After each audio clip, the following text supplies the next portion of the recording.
कैसे हो आप सब? आई होप सब बढ़िया ही होंगे।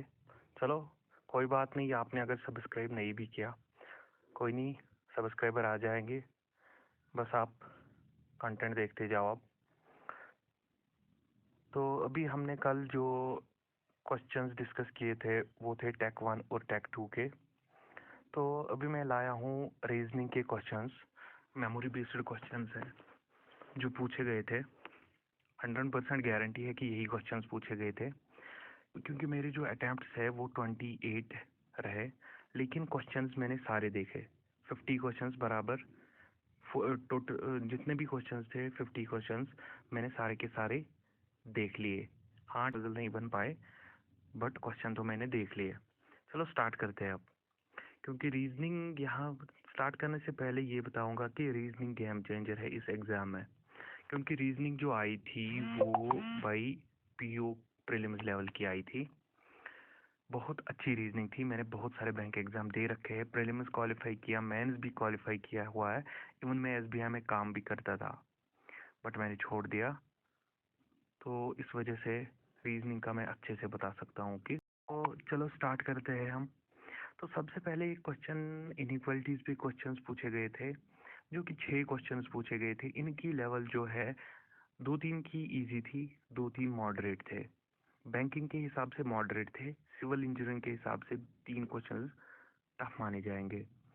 तो इसमें से जिसने भी 4 क्वेश्चंस या 5 3-4 क्वेश्चंस बना लिए तो अच्छा अटेम्प्ट माना जाएगा। मेरे अटेम्प्ट जो है वो इसमें 6 आउट ऑफ 6 रहे। इसके बाद सिलॉग्स के क्वेश्चंस जो है वो किसी भी एंगल से इजी नहीं थे, बहुत ही अच्छी लेवल के थे। बैंकिंग के हिसाब से भी वो मॉडरेट माने जाएंगे, सिविल इंजीनियरिंग के कैंडिडेट्स के हिसाब से तो वो बहुत टफ माने जाएंगे। जिसने भी 3-2 बना लिए बहुत अच्छा बना लिया। मैंने 5 बना लिए सारे। और एक क्वेश्चन था वेट बेस्ड, इसमें अरेंज करना था 5 पीपल थे, 5 लोग थे जिनका वेट अरेंज करना था सबसे हाईएस्ट, फिर उसके बाद इससे भी इन्होंने 3 क्वेश्चंस पूछे थे।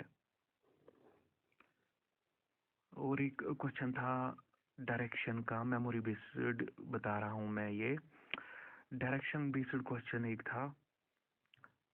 मैंने सोचा था इस पे 2-3 क्वेश्चन होंगे, लेकिन फिर जब सारा बना लिया, डायरेक्शन का डायग्राम जो बना ली डायरेक्शन की, तो क्वेश्चन एक ही पूछा गया था। तो जो भी वो क्वेश्चन था उसका आंसर 7 मीटर्स आ रहा था।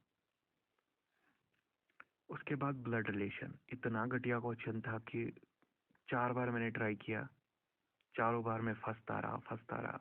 फिर जब लगा कि नहीं निकलेगा तो छोड़ ही दिया। 3 क्वेश्चन इसके भी पूछे थे। उसके बाद एक पजल थी, certain number of people looking towards north. इसके 5 क्वेश्चन थे। ये ज़्यादा टफ क्वेश्चन नहीं था, इजी था, थोड़ा सा दिमाग लगाना था और ये निकल गया आराम से। तो इसका आंसर आ रहा था टोटल नंबर का 14 पीपल। इसके बाद और एक क्वेश्चन था, स्क्वायर टेबल था, 8 पीपल, 4 लोग कॉर्नर्स पे बैठे थे, 4 लोग सेंटर पे। कॉर्नर्स वाले याद नहीं आ रहा है अंदर देख रहे थे या बाहर, ऐसा ही था। और वो सेंटर वाले उसका अपोजिट था। और ये भी मैंने बना लिया। इसके 5 क्वेश्चन थे, निकल गया ये क्वेश्चन भी। तो इसके बाद और एक क्वेश्चन था हमारा, वर्ड वर्ड बनाना था हमें। वर्ड बनाना था तो उसके लेकिन 2 वर्ड बन रहे थे, एक तो फीट बन रहा था और फेट बन रहा था। तो उस वजह से ऑप्शन जेड मैंने चूज़ किया, क्योंकि ऊपर लिखा था कि अगर एक से ज़्यादा वर्ड बन रहे हैं तो जेड ऑप्शन चूज़ कर लो। और एक क्वेश्चन था 1 नंबर का, एक कुछ नंबर दिए गए थे, उसमें देखना था कि फॉरवर्ड और बैकवर्ड डायरेक्शन में कितने पेयर्स बनते हैं जिनके बीच में मैथमेटिकली भी उतने न्यूमेरल्स आते हैं। तो मुझे तो 4 आए उस टाइम, अभी मुझे नहीं पता 4 से ज़्यादा थे, हो भी सकते हैं, बट मुझे 4 आए थे।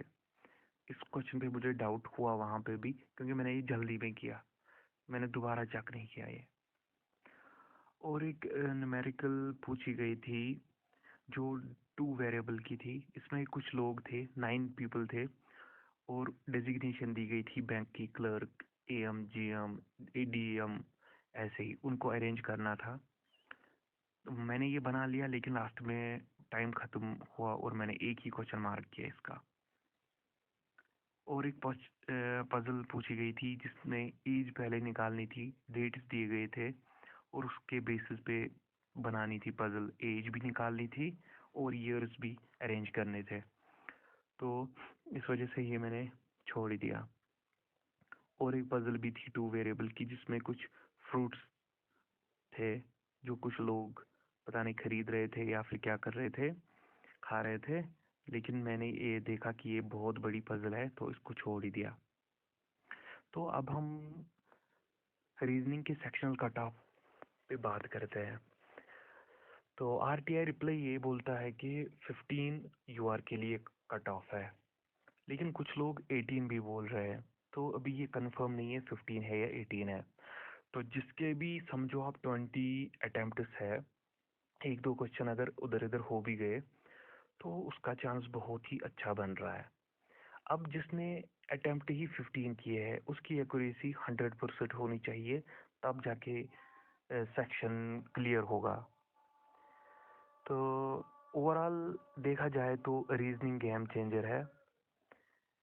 और अगर हम ओवरऑल कट ऑफ के का देखें तो मुझे लगा है टेक इजी था, टेक में स्कोर किया है बहुत से लोगों ने।